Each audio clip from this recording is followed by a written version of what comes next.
اللهم صل وسلم وبارك على سيدنا محمد وآل محمد. اللهم صل على محمد وآل محمد.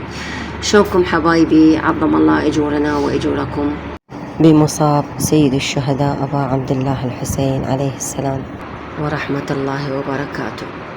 حبيت أسوي لكم هذا الفلوق السريع، طبخ مال أبا عبد الله.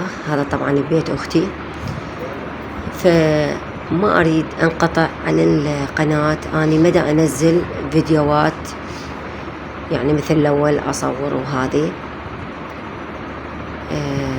شوية مريضة يعني ما لي خلق، تعبانة نفسيتي، فقلت أحسن ما أنقطع عن القناة. إحنا كل خميس اللهم صل على محمد وآل محمد ملمومين ببيت أختي، ونسوي طبخ لأهل البيت عليهم السلام.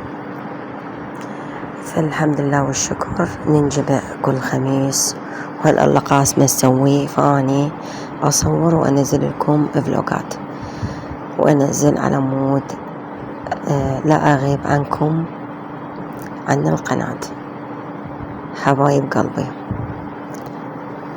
فأتمنى كل من ما مشترك بقناتي يشرفني ويدخل بقناتي من الفيديو إن شاء الله يعجبكم حبايب قلبي. هاي ليش منادى؟ أبو رائد شلونك بعد؟ الله يسلمك بدل قلبك. خلي ذكرى لأبو رائد. اي عافية. ها ويانا عم أبو رائد. هسه ويانا.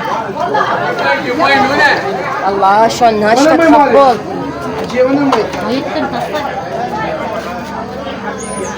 أنا سيف، أنا عبالي أطبخ بعدها. يلا هاي غطيها عاش جديدك على تجنن.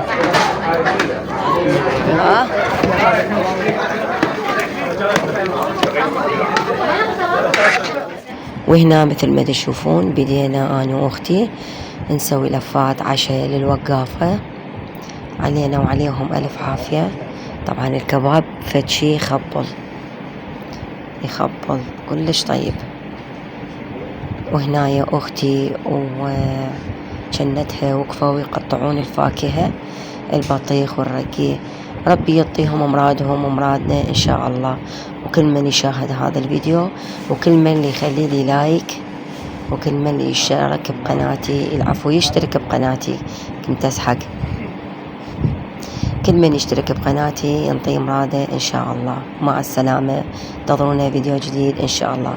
إلى اللقاء.